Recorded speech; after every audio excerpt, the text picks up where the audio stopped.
প্রিয় শিক্ষার্থীরা, আশা করছি যে যেখানে আছো তোমরা সবাই ভালো আছো।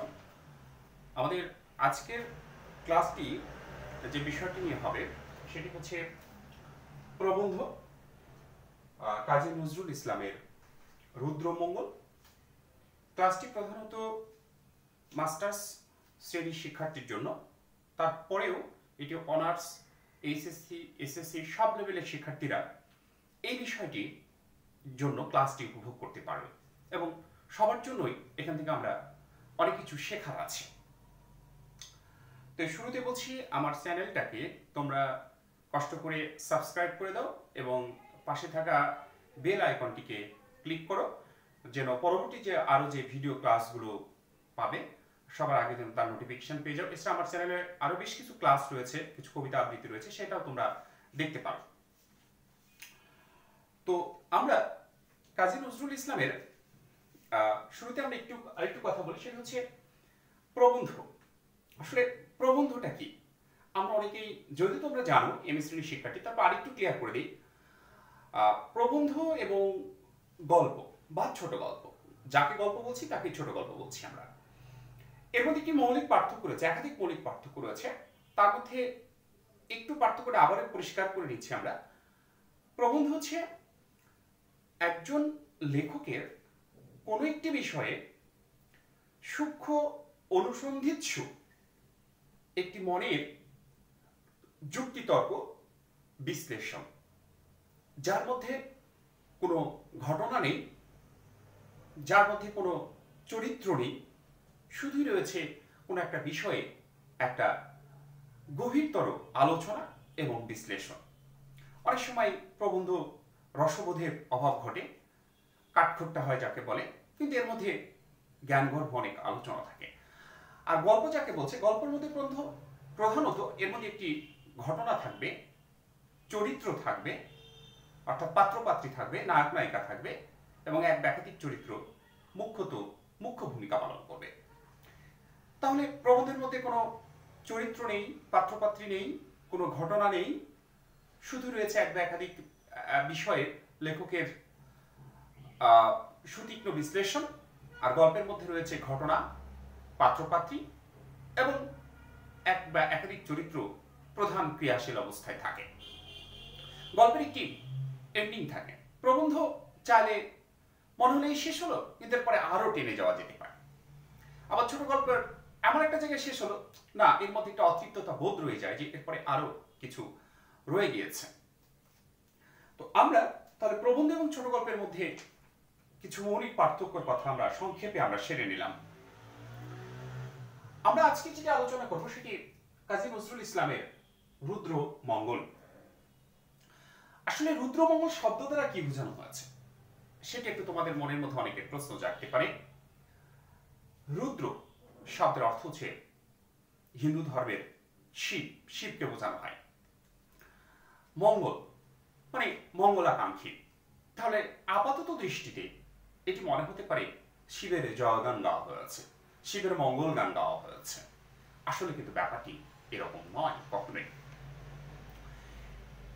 এই শিব যখন কোনো অসুরকে বধ করেন, হিন্দু ধর্মের পৌরাণিক অর্থাৎ লৌকিক বিশ্বাস মতে বলছি আমরা, তিনি তখন বা কাউকে সংহার মানে বিনাশ করেন, ধ্বংস করেন, তখন অত্যন্ত তিনি একটি ভয়ঙ্কর মূর্তি ধারণ করেন। কাজী নজরুল ইসলাম আলোচ্য প্রবন্ধের মধ্য দিয়ে আমাদের সেই শিবকে আসলে এখানে প্রতীক রূপে ব্যবহার করা হয়েছে, যে শিবের প্রতীকে এমন একজন ব্যক্তিকে বা একাধিক ব্যক্তিকে তিনি এই দেশমাতৃকার স্বাধীনতার জন্য তিনি খুঁজছেন, যা মূলত ব্রিটিশ বেরিয়া ইস্ট ইন্ডিয়া কোম্পানির হাত থেকে এই ভারতবর্ষকে রক্ষা করবে। অর্থাৎ তারা আমাদের সঙ্গে যে একটা অসুর সুলভ আচরণ করছে, আমরা যেন শিবের মধ্যে এরকম ভয়ঙ্কর মূর্তি ধারণ করে এই অসুন্দরের বিনাশ সাধন করে সুন্দরের প্রত্যাশা করি। অর্থাৎ শিবের মতো যেন আমরা অত্যন্ত কঠোর হস্তে তা দমন করতে পারি, এই প্রতীক রূপেই মূলত এই শিব বা এই রুদ্র শব্দটি তিনি গ্রহণ করেছেন। আসলে রুদ্রমঙ্গল মানে হচ্ছে কিনা শিবকে প্রতীক রূপে এই প্রবন্ধের মধ্যে ব্যবহার করেছেন। আমরা ভারতবর্ষের স্বাধীনতার কথা বললাম, তাহলে আমাদের শুরুতে বলতে হবে যে আসলে তাহলে এই প্রবন্ধটার সময়কালটা কখন। কাজী নজরুল ইসলাম 1899 সালে জন্মগ্রহণ করলেন। তিনি জন্মের পর থেকেই ধীরে ধীরে বেড়ে উঠলেন এবং বেড়ে ওঠার পরপরই 1899 সাল, কিন্তু লক্ষ্য করে দেখো আমাদের ভারত স্বাধীনতা আইন পাশ হয়েছিল 1947 সালে, অর্থাৎ তখন কিন্তু আমরা এই নির্দিষ্ট বাংলাদেশ, ভারত, পাকিস্তান এরকম নামে কোনো দেশ ছিল না, তখন ছিল হচ্ছে ভারতবর্ষ। এখন আমরা বলছি বাংলাদেশ, ভারত, পাকিস্তানকে একসঙ্গে এখন বলছি আমরা উপমহাদেশ। তো এই ভারতবর্ষ, কিন্তু এই ভারতবর্ষ বিশাল আকৃতির ভারতবর্ষ, কিন্তু পরাধীন ভারতবর্ষ। তিনি বেড়ে ওঠার পরপরই যখন থেকে তার বুদ্ধি হতে থাকলো, তিনি শুরুতেই দেখলেন এই দেশে চারিদিকে একটি পরাধীনতা, একটা শৃঙ্খলের শেকল যেন ভারতবর্ষের মাতৃভূমিতে আষ্টে পৃষ্ঠে রয়েছে। তিনি প্রথমেই 1914 সালের প্রথম বিশ্বযুদ্ধ তিনি প্রত্যক্ষ করলেন। এই প্রথম বিশ্বযুদ্ধ তিনি যখন প্রত্যক্ষ করলেন, প্রথম বিশ্বযুদ্ধ প্রত্যক্ষ করার পরে তিনি লক্ষ্য করলেন এই প্রথম বিশ্বযুদ্ধ পরবর্তীতে এই ভারতবর্ষের রাজনৈতিক, সামাজিক, রাষ্ট্রীয় জীবন, উপনিবেশবাদ, সাম্রাজ্যবাদ, মৌলবাদ, দারিদ্রতা কিভাবে এই ভারতবর্ষের মানুষদেরকে গিলে খেয়েছে, তিনি সেটি নিবিড়ভাবে পর্যবেক্ষণ করলেন। কাল সচেতন মানে সময় সচেতন প্রাবন্ধিক কাজী নজরুল ইসলাম তার চিত্তে ভীষণ জ্বালা দিয়ে উঠল। তারপর এই সমসাময়িক সময় বিশ্বের বিভিন্ন প্রান্তে অনেকগুলো ঘটনা ঘটে যেতে থাকলো।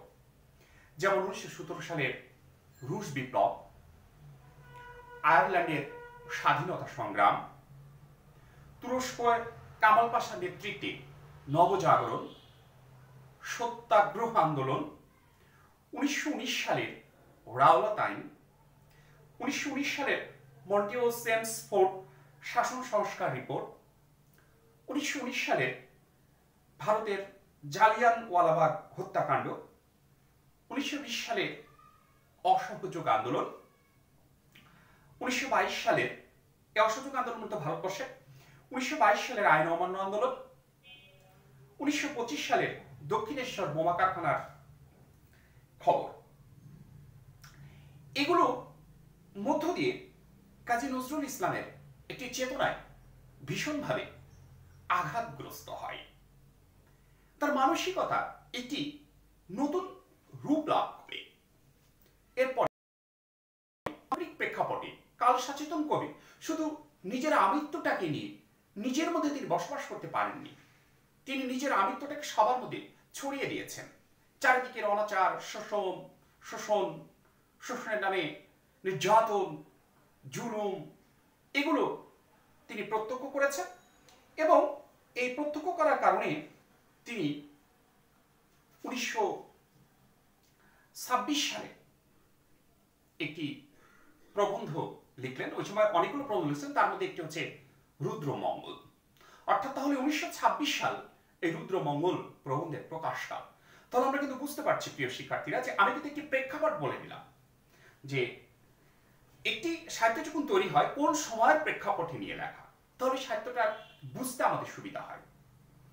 1926 সালে এই রুদ্রমঙ্গল এই প্রবন্ধটি তিনি লিখলেন। সেই সময়টাতে ভারতের হিন্দু মুসলমানের সম্প্রদায়ের মধ্যে একটি ভীষণ দাঙ্গা, এই ঘটনাগুলো আরো তীব্রতর হতে থাকে। তো আমরা রুদ্রমঙ্গল প্রবন্ধ আমরা যাব। সেই রুদ্রমঙ্গল প্রবন্ধে যাওয়ার আগে আমরা আরেকটু পেছনের কিছু কথা আমরা একটু বলবো যে নজরুল জন্মের পরে সমসাময়িক সময় সেগুলো তিনি দেখেছেন, সেই যুদ্ধগুলো কিন্তু এরপরে এই যে ব্রিটিশরা, যে ইস্ট ইন্ডিয়া কোম্পানি অর্থাৎ ইংরেজরা আমাদের যে 1757 সালে 23শে জুনের পরে আমাদের যে দুই কাঁধে আরো চেপে বসল, এরপরে শুধু এই ভারতবর্ষের স্বাধীনতার জন্য বিভিন্ন সময় বিচ্ছিন্নভাবে কোনো দল, কোনো ব্যক্তি সহযোগে আন্দোলন হয়েছে। এই আন্দোলন কোথাও দানা বেঁধে উঠেছে, কোথাও আবার ব্যর্থ হয়েছে। যেমন 1757 সালে পলাশীর যুদ্ধ, 1760 থেকে 1800 সাল পর্যন্ত টানা 40 বছর ফকির সন্ন্যাসী বিদ্রোহ, 1764 সালে বক্সারের যুদ্ধ। আমি যে যুদ্ধগুলোর কথা বলছি প্রত্যেকটি কিন্তু ইংরেজদের বিরুদ্ধে, ইংরেজদের সাথে, এবং এর মূল উদ্দেশ্য ছিল ভারতবর্ষের স্বাধীনতা। 1827 সালে তিতুমিরের আন্দোলন, 1839 সালে হাজী শরীয়তুল্লাহ ফরায়েজে আন্দোলন, 1857 সালের সিপাহী বিদ্রোহ, 1859 সালের নীল বিদ্রোহ, 1905 সালে বঙ্গভঙ্গ মানে বাংলাকে দুই ভাগ করা হলো, আবার 1911 সালে তা বঙ্গভঙ্গ রদ করা হলো, বাংলাকে আবার একত্র করা হলো। এর পেছনে রয়েছিল ইংরেজদের গভীর ষড়যন্ত্র। 1908 সালে ইংরেজ ম্যাজিস্ট্রেট কিংসফোর্ডকে হত্যার উদ্দেশ্যে বোমা বিস্ফোরণের মধ্য দিয়ে আত্মপ্রকাশের সশস্ত্র বিপ্লবী আন্দোলন। এই অপরাধী ক্ষুদিরামের শেষ পর্যন্ত ফাঁসি দেওয়া হয়, কিন্তু ফাঁসি দেওয়ার ঠিক পুরো মুহূর্তে ক্ষুদিরাম হাসতে হাসতে জল্লাদকে জিজ্ঞেস করেছিল, আচ্ছা ফাঁসির দড়িতে মোম দেওয়া হয় কেন? হতবাক হয়ে গেছিল উপস্থিত সবাই যে 18 বছর বয়স্ক এই ক্ষুদিরামকে ধরে ফাঁসি দেওয়া হলো। দেশমাতৃকার জন্য তিনি শহীদ হলেন। তো আমরা যেটা বলছিলাম যে এই ইংরেজদের অত্যাচারে এই বাংলার মানুষ দীর্ঘ সময় ধরে অত্যাচারিত, নিষ্পেষিত। কিন্তু নজরুল প্রত্যক্ষ করলেন বিভিন্ন সময় আন্দোলন হয়েছে, কিন্তু এই আন্দোলনটা ঠিক শেষ পর্যন্ত সফলতার দ্বার প্রান্তে গিয়ে পৌঁছতে পারেনি। নজরুল তার লেখনীর মাধ্যমে আবার আহ্বান করলেন এই বাঙালি সত্তাকে, কে কোথায় আছো, জেগে ওঠো, জেগে ওঠার সময় হয়েছে আমাদের। তিনি নবযুগ, লাঙ্গল, ধূমকেতু ইত্যাদি পত্রিকার তিনি সম্পাদনা শুরু করলেন। ধূমকেতু পত্রিকার তো মূল কথাই ছিল ভারতবর্ষের পূর্ণাঙ্গ স্বাধীনতা চাই। আশ্চর্যের বিষয় তোমাদের বলি যে ইংরেজরা একটা পর্যায়ে গিয়ে বাধ্য হলো 1939 সালের দ্বিতীয় বিশ্বযুদ্ধের পরে, অর্থাৎ 1947 সালে এই ভারতবর্ষ ছেড়ে যেতে। তখন থেকে বিভিন্ন বিশ্বের চাপ ছিল, তোমরা ভারতবর্ষ ছেড়ে দাও। ওরাও বলেছিল যে আমরা দ্বিতীয় বিশ্বযুদ্ধের পর ছেড়ে দিব, ঠিক আছে। কিন্তু তোদেরকে কি বলা হয়েছিল এই ভারতবর্ষকে তোদের মতো করে ভাগ করে যেতে? ভারতবর্ষকে তারা ভাগ করে গেল, মানচিত্র টেনে ভাগ করে দিয়ে ছিটমহল পয়দা করে গেল। এই ছিটমহলের দুঃসহ জ্বালা এতদিনে আমাদের বর্তমান সরকারের সুদক্ষ নেতৃত্বে এর সমাধান হলো। তাদেরকে কি বলা হয়েছিল যে তোদেরকে ছিটমহল পয়দা করে দিয়ে যেতে? এর পেছনে ইংরেজদের গভীর একটি ষড়যন্ত্র রয়েছে।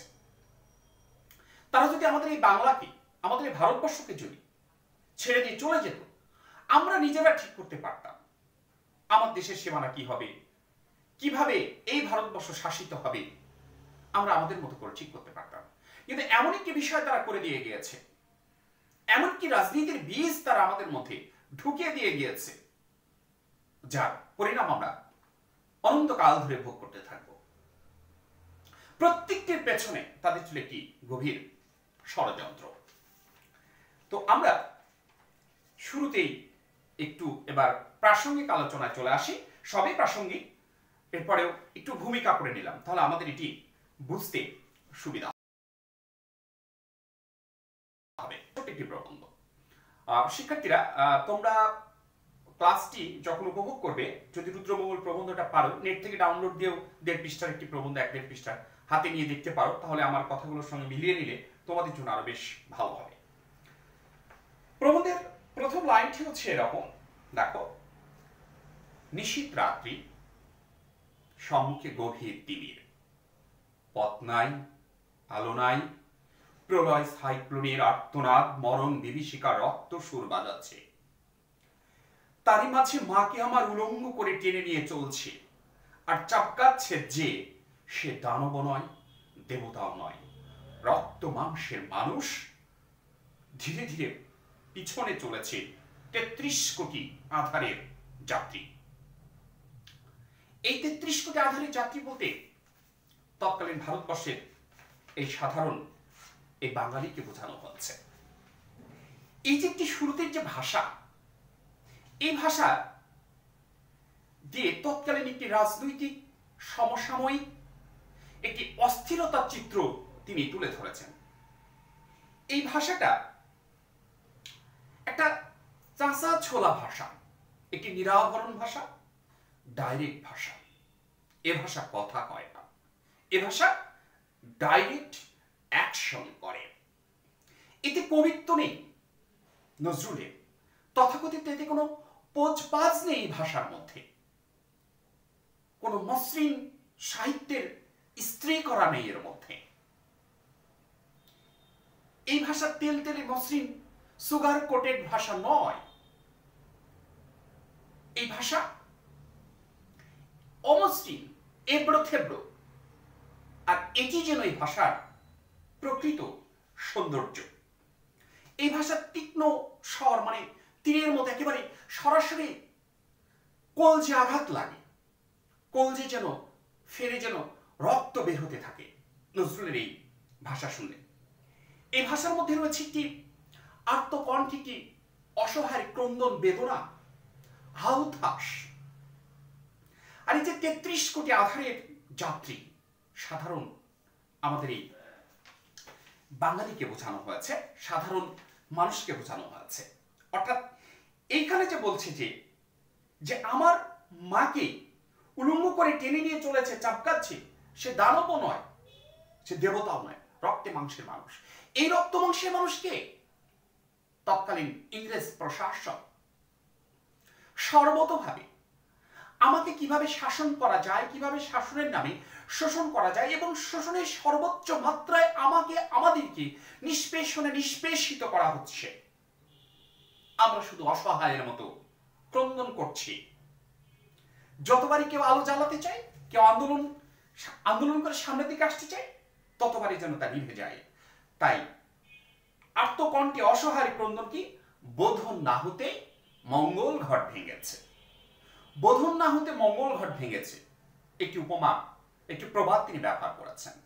বোধন মানে দেবী দুর্গার ষষ্ঠ দিনে সন্ধ্যার সময় দেবী দুর্গার ঘুম ভাঙানোর জন্য যে শঙ্খধ্বনি করা হয়, বোধন মানে তাকে জাগ্রত করা হয়। আর মঙ্গলঘট মানে আমরা জানি দুর্গাপূজার জন্য যে ঘট, যে কলস, সেটা সাজানো হয় একটি বিশেষ প্রক্রিয়ায়। এর সঙ্গে হিন্দু ধর্মের একটা পৌরাণিক একটি লৌকিক বিশ্বাস রয়েছে যে দেবী দুর্গার আগমনই ঘটলো না, তার আগেই মঙ্গল ঘট ভেঙে গেছে, তাহলে একটি অশুভ একটি সংকেত। দুর্গার আগমন না ঘটতে, অর্থাৎ যে মঙ্গল ঘটের পুরে যে দেবী দুর্গার আসন, বা যেটা না হলে, মঙ্গল ঘট না হলে কিন্তু দুর্গা পূজায় অসম্পূর্ণ হয় এই শরৎকালে, সেটি দেবী দুর্গার আসন গ্রহণের পূর্বে মঙ্গল ঘট ভেঙে গেল, তাহলে একটা অশনি সংকেত। এই অশনি সংকেত দ্বারা এইখানে এটা বোঝাচ্ছে যে এই যে ভারতবর্ষের জনগণ কেউ জাগ্রতই হলো না, তারা নিজেদেরকে চিনতেই পারলো না, তারা নিজেদেরকে জানতেই পারলো না, তার ভেতরকার শক্তি, তার ভেতরকার অস্তিত্বই সে অনুভব করতে পারলো না। তার আগেই আমি পরাজিত, আমি হেরে গেছি, শুধু ক্রন্দন, শুধু ক্রন্দন। আগে একবার জেগে উঠো, নিজেরা ইউনাইটেড হও, নিজেদের রক্ত বিসর্জন দিতে শেখো স্বাধীনতার জন্য। তখন এই যে আগে যে অনেকগুলো ঘটনা ঘটে গেছে, অনেকগুলো আন্দোলন হয়ে গেছে, আন্দোলনের প্রেক্ষাপটে ভারতবর্ষের জনগণ তখন যেন একটি চোখের অন্ধকার দেখছে, নিজেদের জন্য শক্তি সামর্থ্য তারা হারিয়ে ফেলেছে, আর যেন আন্দোলনের মধ্যে তেজ নিজের মধ্যে খুঁজে পাচ্ছে না। তাই যেন বলা হচ্ছে যে মৃত্যুর পূর্বেই যেন তারা মৃত্যুবরণ করছে। এই উপমা দ্বারা মূলত এটি বোঝানো হচ্ছে যে দেবী দুর্গার আগমনের পূর্বেই মঙ্গল ঘট ভেঙে গেছে, তাহলে পুজো হবে কিভাবে? অর্থাৎ তোমার ভেতরে আমিত্ব শক্তি তুমি জাগাইলে না, না জাগা পরাজয় স্বীকার করে নিলে, তাহলে তো হলো না। এরপরে তিনি বলছে, কোথায় আঘাতের দেবতা? আঘাত করো, আঘাত করো, আঘাত করো তাদের যারা চোখের সামনে মায়ের অপমান দেখি শুধু ক্রন্দন করে, প্রতিকারের পন্থার অন্বেষণে উন্মত্ত উল্লাসে ক্ষিপ্ত হয়ে ওঠে না, অবমানিত হয়ে যাদের চোখে অগ্নি স্ফুলিঙ্গ নির্গত না হয়ে অশ্রু জল নির্গত হয়, তাদের আঘাত করো, আঘাত করো হে আঘাতের দেবতা। বলছে এই যে আঘাত করো, আঘাতের দেবতার তিনি এখানে আহ্বান করেছেন। এই আঘাতের দেবতা যেন তিনি শিবকে আহ্বান করেছেন। এই যে জাতিগুলো আজকে হতাশায় নিজেদেরকে নিমজ্জিত করে রেখেছে, আমার মাকে আমার চোখের সামনে টেনে হিস্ট্রি নিয়ে যাচ্ছে, তাকে অপমানিত করা হচ্ছে, তাকে নির্যাতন করা হচ্ছে, এরপরেও কি আমার কি ভেতরের ঘুমন্ত সত্তাটি কেন জাগ্রত হচ্ছে না? আমি কেন ক্ষিপ্ত হচ্ছি না? আমি কেন উল্লাসিত ক্ষিপ্ত করছি? হাই কি হলো, কেন এরকম? প্রাবন্ধিক নজরুলের এখানে আহ্বান, এই ঘুমন্ত জাতিসত্তা অর্থাৎ এই বাঙালিকে তুমি এখানে আঘাত করো হে আঘাতের দেবতা। এমন একজন ব্যক্তির তিনি এখানে আহ্বান করেছেন যে ব্যক্তি এসে এই ঘুমন্ত জাতিসত্তাকে তাদেরকে আঘাত করবে এবং আঘাত করে তাদের ভেতরে জাগ্রত শক্তিটাকে, সুপ্তটাকে, তারা যে সুষুপ্ত অবস্থাতে আছে সেটাকে তারা জাগ্রত করবে এবং মানুষকে সচেতন করবে। তাই বলছে এই বাঙালিকে তোমরা আঘাত করো, তারা জেগে উঠুক, তারা আঘাতে আঘাতে আঘাতে জর্জরিত হয়ে তারা জেগে উঠুক। বলে না যে আমার পিঠ দেয়ালে ঠেকে গেছে, এখন পেছনে সরার আমার আর কোনো ওয়ে নেই। অর্থাৎ তাদেরকে আঘাত করতে করতে, তাদেরকে মারতে মারতে একদম পিঠ দেয়ালে ঠেকে দাও, যেন আর পেছনে সরে যেতে না পারে, এরপর যেন ওখান থেকে সে প্রত্যাবর্তন করতে পারে সামনের দিকে প্রচন্ড শক্তির গতিতে। তাদের আত্মসম্মান যেন জেগে ওঠে, জেগে ওঠে তাদের পৌরুষ, জেগে ওঠে তাদের অহংবোধ, জেগে ওঠে তাদের মাতৃত্ববোধ, ভ্রাতৃত্ববোধ, জেগে ওঠে তাদের এই দেশাত্মবোধ, দেশপ্রেমিক সত্তা। এরপরে বলছে এ কি বেদনা, এ কি ক্রন্দন, উৎপীড়িতের আর্তনাদ, মজলুমের ফরিয়াদে, আকাশে সারা গায়ে আজ জ্বালা, বাতাসের নিঃশ্বাসে ব্যথা, মাতা বসুমতির বুক ফেটে নির্গত হচ্ছে অগ্নিস্রাব আর ভস্য ধূম। বলছে চারিদিকে শুধু ক্রন্দন আর ক্রন্দন, উৎপীড়িত, শোষিত, বঞ্চিত মজলুম জনগণের শুধু ফরিয়াদ, তাদের কান্নার শব্দ যেন আকাশ বাতাস ভারী হয়ে গিয়েছে, প্রকৃতি যেন আর তা গ্রহণ করতে পারছে না, পৃথিবীর বুক ফেটে যেন চৌচির হয়ে যাচ্ছে। অত্যাচারীর ভীম নিষ্পেষণে বাসুকির অচল ফণা থরথর করে কাঁপছে। এই ভূমিকম্পের কম্পিতা ধরণীকে অভয় তরবারি এনে সান্ত্বনা দেবে। কে আছে বীর, আনো তোমার প্রলয় সুন্দর করাল কমনীয় হস্ত। অসাধারণ একটি ল্যাঙ্গুয়েজ।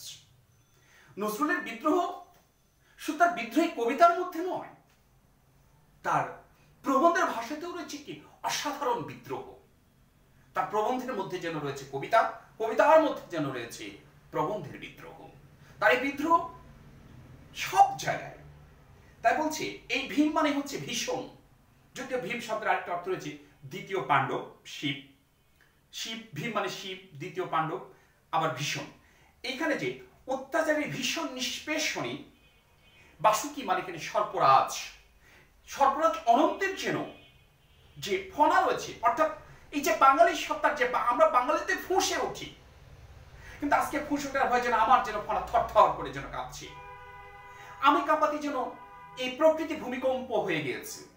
আমরা যেন সর্বদাই অসহায়, খুব নিজেদেরকে নিপীড়িত, খুব অসহায় ভাবছি। এইরকম একটু অবস্থা থেকে অভয় তরবারি মানে সাহসদারি শক্তি দেওয়ার জন্য একজন বীরকে কবি আহ্বান করছেন।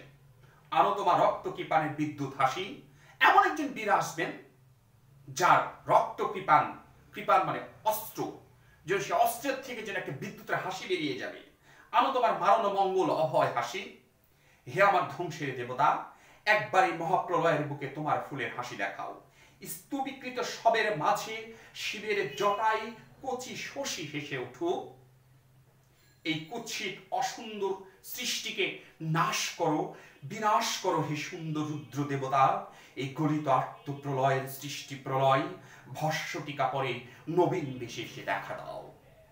বলছে যে হে আমার ধ্বংসের দেবতা, অর্থাৎ যে সমাজে যে সংস্কৃতিটা এক্সিস্ট করছে, যে সমাজটা একটা পরাধীন সমাজ, একটি মাতৃভূমি, একটি শৃঙ্খলিত মাতৃভূমি যে এক্সিস্ট করছে, সেই বিদ্যমান সমাজটাকে চারিদিকে ধ্বংস করে দাও, বিনাশ করে দাও, শেষ করে দাও। এই বিনাশ, এই ধ্বংস, এই শেষ কাদের? ইংরেজ সাম্রাজ্যকে ধ্বংস করে দাও, বিনাশ করে দাও। তাদেরকে একটা মাটিতে শুইয়ে দাও, তাদেরকে এখানে বিতাড়িত করে দাও। আর হেসে উঠুক, ফুটে উঠুক তোমার হাসি। এই ধ্বংস অসুন্দরকে বিনাশ করে সুন্দরের আহ্বান। এই ধ্বংস অসুন্দরের বিনাশ, সুন্দরের প্রতিষ্ঠা। এই ধ্বংস এই মাতৃভূমির, এই পরাধীন মাতৃভূমিতে স্বাধীনতার বীজ, স্বাধীনতার ফসল উৎপাদন করার জন্য।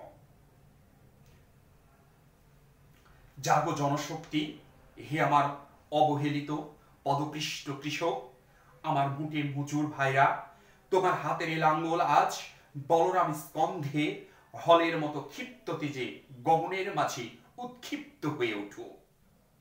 বলছে প্রাবন্ধিক কাজী নজরুল ইসলাম বিশ্বাস করেন, একটা বিষয় কিন্তু লক্ষণীয়, আমি কিন্তু কাজী নজরুল ইসলামকে প্রধানত তিনি পরিচিতি লাভ করেছেন আমাদের সাহিত্যের জগতে কবি হিসেবে। যখন তার আমরা প্রবন্ধ নিয়ে কথা বলবো তখন তাকে আমরা বলবো যে প্রাবন্ধিক। ক্লিয়ার? তখন কিন্তু কবি বলা যাবে না, লেখার সময়। তো এই প্রাবন্ধিক কাজী নজরুল ইসলাম বিশ্বাস করেন মুটে মজুর, কৃষক, শ্রমিক এরা যদি শক্ত হয়, এরা যদি, কারণ এদের পরিশ্রমের মধ্য দিয়ে আমাদের মতো ভদ্রলোকের মুখে খাবার জোটে। আমি আজকে এখান থেকে বড় বড় কথা বলছি, লেকচার দিচ্ছি, আমি কিন্তু সরাসরি মাটি কিন্তু উৎপাদন প্রক্রিয়ার সঙ্গে কিন্তু জড়িত নই। আমার কৃষক ভাই যদি মাটি যদি উৎপাদন না করে, আমার যত টাকায় থাক আমি কিন্তু খাবার কিনে কিন্তু খেতে পারবো না। আমরা অনেকেই কৃষকের সন্তান হলে পরিচয় দিতে লজ্জাবোধ করি। তুমি গর্ববোধ করো আমি কৃষকের সন্তান, আর যে তোমাকে ছোট করে দেখে তুমি তাকে বলো আমার বাবা যদি উৎপাদন না করে তাহলে তোমার মুখে খাবার জুটবে না। আমার নিজেকেও ছেড়ে কথা বললাম। তাই এটি বলছে এই কৃষক আমাদের গর্ব, তারা যদি মাটি যদি ফসল উৎপাদন না করে তাহলে কিন্তু আমরা কিন্তু খাবার পাবো না। তাই বলছে এই পদপিষ্ট কৃষক, এই মুটে মজুর, তারা যদি একতাবদ্ধ হয় তাহলে এই আন্দোলনটা একেবারেই মানে প্রান্তিক পর্যায় থেকে যখন উঠে আসবে তখন তাদের সামনে আর কেউ দাঁড়াতে পারবে না। বলছে তোমার হাতের লাঙ্গল আজ বলরাম স্কন্ধে হলের মতো ক্ষিপ্ততে যে গগনের মাঝে উৎক্ষিপ্ত হয়ে উঠুক, অত্যাচারী বিশ্বকে উপড়ে ফেলুক, উল্টে ফেলুক। বলরাম স্কন্ধ, বলরাম শব্দ অর্থ হচ্ছে শ্রীকৃষ্ণের জ্যেষ্ঠ ভ্রাতা, মানে শ্রীকৃষ্ণের বৈমাত্রেয় শ্রেষ্ঠ ভ্রাতা, মানে যাকে হচ্ছে সৎ ভাই। তো বলরামের সাথে শ্রীকৃষ্ণের খুব ভালো একটি সম্পর্ক ছিল, এবং বলরাম এবং শ্রীকৃষ্ণ একতাবদ্ধ হয়ে একসঙ্গে তারা অনেক অসুরকে বিনাশ করেছে। বলরামের প্রধান অস্ত্র ছিল হচ্ছে তার কাঁধের লাঙ্গল। তা বলছে যে বলরামের পৌরাণিক বিশ্বাস মতে বলরামের লাঙ্গলের ফলায় জমিনের বিষ ধ্বংস হয়ে গিয়েছিল। আর ঠিক তেমনি যেন বাঙালিদের লাঙ্গলের ফলায় এই অত্যাচারীদের উপড়ে দেয়, আর সেই জমিতে উৎপন্ন হয় যেন স্বাধীনতার ফসল। তাই করে বলছে বলরাম স্কন্ধের মতো ক্ষিপ্ত তেজে, হল মানে লাঙ্গল, বলরাম স্কন্ধের হল মানে বলরাম স্কন্ধ মানে কাঁধ, বলরামের কাঁধের লাঙ্গলের মতো ক্ষিপ্ত তেজে গগনের মাঝে উৎক্ষিপ্ত হয়ে উঠুক, এই অত্যাচারে বিশ্ব উপড়ে ফেলুক, তারা বিনাশ হয়ে যায়। আনো তোমার হাতুড়ি, মানে তোমার কাজের যে হাতুড়ি, ভাঙ্গ উপড়ি করে প্রাসাদ, ধুলায় লুটাও অর্থ পিশাচ বলদর্পীর শির, ছোড়ো হাতুড়ি, চালাও লাঙ্গল, উচ্চে তুলে ধরো তোমার বুকে রক্ত মাখা লালে লাল ঝান্ডা। তোমার ঝান্ডা মানে পতাকা, তোমার বুকে রক্ত দিয়ে যে পতাকাটা তুমি নির্মাণ করেছো, যে পেয়েছো, তাকে তুমি উচ্চে ধরো। তোমার শাবল আনো, তোমার হাতুড়ি আনো, তোমার লাঙ্গল আনো, এটাই যেন আমার যুদ্ধের অস্ত্র।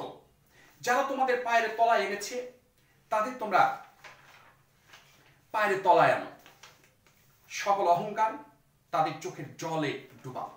বলছে আজকে তোমার যেখানে থাকার কথা ছিল কিন্তু সেখানে তুমি নেই। যারা তোমাদেরকে এই উঁচু আসন থেকে হিড়হিড় করে নিচে টেনে নিয়ে এসেছে, আজকে তুমি তাদেরকে উঁচু আসন থেকে হিড়হিড় করে তুমি নিচে টেনে নিয়ে আসো। তাদেরকে মাটিতে শুইয়ে দাও, তাদেরকে শেষ করে দাও, নামিয়ে নিয়ে এসো। ঝুঁটি ধরে অর্থ পিশাচ যক্ষগুলোকে, যক্ষ মানে হিন্দু ধর্মের পৌরাণিক বিশ্বাস মতে যক্ষ হচ্ছে ধনের দেবতা কুবের। এই যক্ষগুলো বলতে বলছে যারা শুধু অর্থ বুঝে, অর্থ পিশাচ ইংরেজদেরকে বোঝাচ্ছে যে তাদেরকে হিড়হিড় করে টেনে নিয়ে আসো। এই ধনপতি এই ইংরেজদেরকে তারা আমাদেরকে নীল বিদ্রোহ করেছিল না, তার তো ব্যবসার নামে এসে আমাদেরকে প্রতি মুহূর্তে আমাদেরকে শোষণ করে চলেছে। এই যক্ষগুলো মানেছে ইংরেজ দানব। তোমাদের পিতৃপুরুষের রক্ত মাংস অস্থি দিয়ে ওই যক্ষের, এই যক্ষরা আজকে ইংরেজ ধনপতিরা যে প্রাসাদে যে রাজ অট্টালিকাতে অবস্থান করছে, এই অট্টালিকা কাদের রক্তের কাদের পরিশ্রমের বিনিময়ে তৈরি? তোমার পিতৃপুরুষের, তোমার পূর্বপুরুষের। তা বলছে তোমাদের গৃহলক্ষ্মীর চোখের জল আর দুধের ছেলের হৃৎপিণ্ড নিংড়ে তাদের ওই লাবণ্য, ওই কান্তি মানে তাদের সৌন্দর্য, মুখের যে সৌন্দর্য, শরীরের যে গঠন। বলছে তোমার দুধের বাচ্চা একটু দুধ পায় না, একটু খাবার পায় না, কিন্তু আজকে তারা বিলাসিকে আয়েসি জীবন যাপন করছে। তোমাদের অভিশাপ তিক্ত মানে বিষ জ্বালা লাগিয়ে তাদের সে কান্তি, সে লাবণ্য জ্বালিয়ে দাও, পুড়িয়ে দাও, ছারখার করে দাও। তাদের এই আয়েসি ভোগ বিলাস মত তাদের জীবনকে তোমরা ধ্বংস করে দাও। বারবার কিন্তু প্রাবন্ধিক আমাদের এই অবহেলিত, বঞ্চিত, শোষিত, নিগৃহীত, নিপীড়িত, অত্যাচারিত, উৎপীড়িত জনগণকে তিনি জেগে ওঠা, সম্মিলিতভাবে জেগে ওঠা তিনি আহ্বান করছেন এই বিদ্রোহের ভাষা দিয়ে। বল নির্জিত ভাইয়ারা আমার, বল পীড়িত বোনেরা আমার, বল বেদনাতুর অভাব পৃষ্ট নারী, ভাই বোন নারী তোমরা সবাই জেগে ওঠো।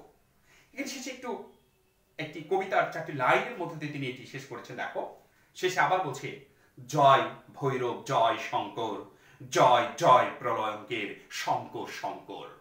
এই যে বলছে জয় ভৈরব জয় শঙ্কর, ভৈরব মানে শিব, শঙ্কর মানে শিব। বলছে জয়ের শিব, এই শিবের জয় হোক, এই শঙ্করের জয় হোক, এই যে প্রলয়ঙ্করের জয় হোক মানে ধ্বংসের জয় হোক। কোন ধ্বংস? এক্সিস্ট সমাজকে ভেঙে নতুন সমাজ কাঠামো বিনির্মাণের জন্য এই যে ভাঙ্গাটার জয় হোক। আসলে এই যে জয় শিবের না, এই জয়গান গাওয়া হচ্ছে শিবের প্রতিমূর্তিতে, শিবের প্রতীক বেশে বাঙালি সত্তা জেগে উঠুক এইরকম রুদ্রাক্ষ মূর্তি ধারণ করে। এরকম কোন মহান নেতাকে তিনি আহ্বান করেছেন। সম্মিলিতভাবে একজন মানুষ হতে পারি আমরা। বারবার বলছেন তোমরা শিবের রুদ্র মূর্তি আকার ধারণ করে তোমরা জেগে ওঠো। এই শিবের জয়গান গাওয়ার মধ্য দিয়ে মূলত এই বাঙালি সত্তার সম্মিলিত প্রচেষ্টার তিনি জয়গান তিনি গিয়েছেন। মারো তোমার ত্রিশূল ছুঁড়ে, দোলাও তোমার সর্বনাশের ঝান্ডা। ত্রিশূল মানে 3 ফলাযুক্ত শিবের হাতে যে অস্ত্র থাকে, অর্থাৎ তোমার হাতে যে অস্ত্র রয়েছে সে অস্ত্র ছুঁড়েই তুমি তাকে মারো। তোমার ঝান্ডা, এই যে ধ্বংসের যে ঝান্ডা মানে পতাকা তুমি ছড়াও। কে আছে ভৈরবপন্থী নরনারী আর হাঁকো হাঁকো, বলছে কে আছে শিবপন্থী, মানে হচ্ছে কে আছো শিবের মতো করে এইরকম নিজের জীবনটাকে স্বাধীনতার জন্য বাজি ধরতে পারো। আমরা রক্ত দেওয়ার জন্য প্রস্তুত, তোমরা জেগে ওঠো, সবকিছু বিনাশ করে দাও। কে আছো তোমরা, আসো। শেষে আবারও বলেছেন জয় ভৈরব জয় শঙ্কর, জয় জয় প্রলয়ঙ্করের শঙ্কর শঙ্কর। অর্থাৎ বারবার তিনি এই শিবের প্রতীকী উপস্থাপনের মধ্য দিয়ে এমন একটি জাতিসত্তার, এমন একটি ব্যক্তি সত্তার আহ্বান করছেন যে এসে এই নিপীড়িত, অত্যাচারিত, চোখের মুখ অন্ধকার দেখা জাতিকে আলোর পথ দেখাতে পারে। এবং এই ভারতবর্ষের মাতৃভূমির এই পরাধীনতার এই শিকল থেকে আমরা স্বাধীনতার স্বাদ যেন আমরা পাই। কত দ্রুত এই অত্যাচারিত এই ইংরেজদের বিদায় হয়, নজরুলের এই প্রার্থনা তিনি বারবার করছেন। আসলে নজরুলের যে লেখা, এই লেখাগুলো তিনি যে সময় তিনি লিখেছিলেন ওই সময় অনেকগুলো তিনি বিভিন্ন পত্রিকা তিনি সম্পাদনা করেছিলেন, যেমন নবযুগ, লাঙ্গল, ধূমকেতু ইত্যাদি। তো এই পত্রিকা তিনি সম্পাদকীয় পাতায় যে লেখাগুলো তিনি লিখতেন সেই লেখাগুলো পরবর্তীতে পরিমার্জন করে প্রবন্ধ আকারে তিনি রূপদান করেন। এবং একটি কথা রয়েছে, last is journalism, journalism that lasts is literature. অর্থাৎ যে সাহিত্য টিকে না তা হয় সাংবাদিকতা, আর যে সাংবাদিকতা টিকে যায় তা হয় সাহিত্য। অর্থাৎ নজরুলের বেশিরভাগ লেখাগুলো টিকে গিয়েছে, অর্থাৎ সাংবাদিকতা থেকে সাহিত্যের মধ্যে তিনি চলে এসেছেন। আমাদের নজরুল তিনি আসলে মরে যাননি। শারীরিকভাবে তিনি আমাদের থেকে বিদায় গ্রহণ করেছেন, কিন্তু মানসিকভাবে তার সেই প্রতিবাদী সত্তা, তার সেই বিদ্রোহ সত্তা আমাদের মধ্যে, প্রত্যেকের মধ্যে প্রতি মুহূর্তে বিরাজমান হওয়া উচিত। কিসের বিদ্রোহ? সত্যের জন্য বিদ্রোহ। কিসের বিদ্রোহ? সুন্দরের জন্য বিদ্রোহ। কিসের বিদ্রোহ? একটি সাম্য সমাজ প্রতিষ্ঠার বিদ্রোহ। প্রিয় শিক্ষার্থীরা, আজকে পর্যন্তই, আর ক্লাসটিকে কন্টিনিউ করছি না। ক্লাসটি ভালো লাগলে অবশ্যই একটি লাইক করবে, কমেন্টস দেবে, আর চ্যানেলটি কিন্তু সাবস্ক্রাইব করতে ভুল করবে না। থ্যাংক ইউ, ভালো থেকো।